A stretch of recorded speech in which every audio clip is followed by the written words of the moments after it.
Thomas Soto. C'est l'heure de la revue de presse avec Ève Roger. Bonjour Ève. Bonjour Thomas, bonjour Anissa, bonjour à tous. Ce matin, la une de vos journaux, on sent que ça se rapproche. J-16 avant le premier tour. Aujourd'hui en France exclame « Oui, les Français aiment la politique, mais pas forcément ceux qui la font ». Libération au sujet des candidats cette fois. Comment ils veulent changer le monde, en d'autres termes, les programmes en matière de politique étrangère. Les Échos préfèrent compter le vrai coût des promesses des candidats. L'Humanité zoome sur Emmanuel Macron, les 7 dangers de son programme. Tandis que l'opinion décrypte l'engouement pour Jean-Luc Mélenchon, les secrets de la Reconquista Mélenchon, avec un accent sur le haut. D'où le Mélenchon, évidemment. Mais d'abord, évidemment, c'est la Syrie ce matin. Et oui, les journaux ont évidemment bouclé avant les frappes américaines cette nuit, mais l'édito du Figaro titré « Baptême du feu » a bien du sens ce matin pour Arnaud Delagrange. Donald Trump, en donnant de la voix après l'horreur chimique syrienne, est peut-être devenu président des États-Unis le 5 avril 2017. Ses débuts à la Maison-Blanche étaient bien pâteaux, écrit-il.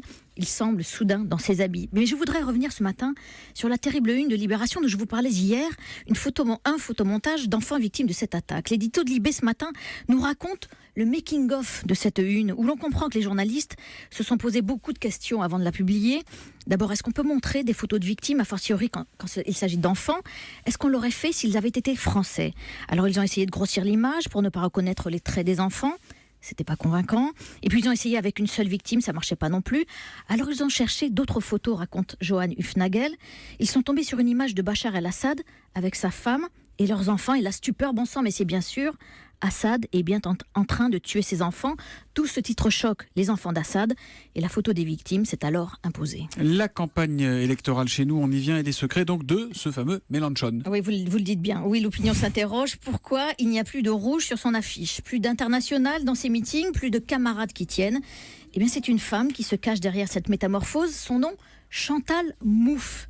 Elle est philosophe, politologue et belge, mais c'est surtout l'une des inspiratrices de Podemos en Espagne. Son idée force, Mélenchon ne doit pas parler au peuple de gauche, mais au peuple tout court. Ça permet de ratisser plus large, et puis la gauche, la droite s'est dépassée.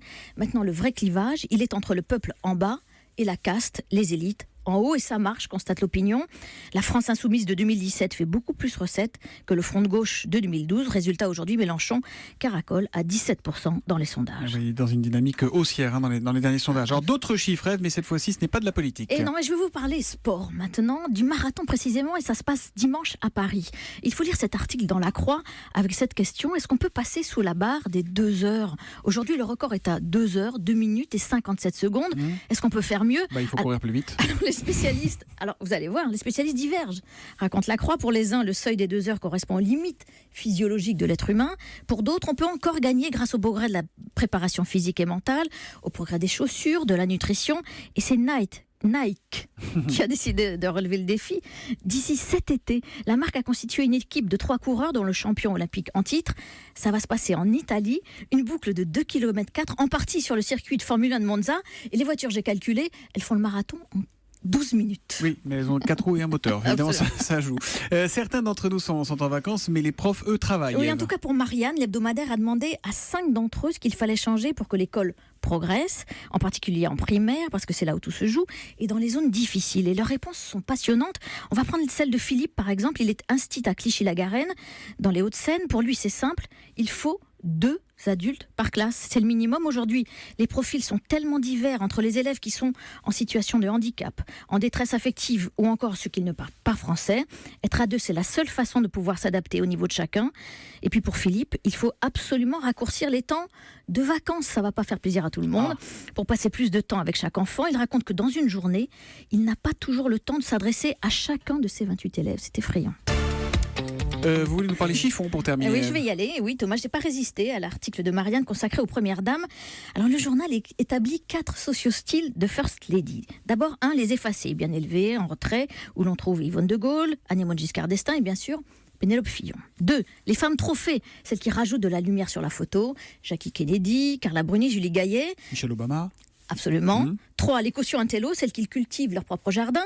Claude Pompidou et son goût pour l'art contemporain, Daniel Mitterrand et sa fondation, Carla Bruni et sa musique. Et puis la dernière catégorie, évidemment ma préférée, les mégères apprivoisées. Ils les ont appelés comme ça dans Marianne. Ou pas. Oui, Ouais. absolument. Et là, évidemment, on trouve Cécilia Sarkozy, Valérie Trierweiler et Brigitte Trogneux, autrement dit Brigitte Macron. Alors c'est vrai, c'est un marronnier, mais l'article est très documenté, très drôle.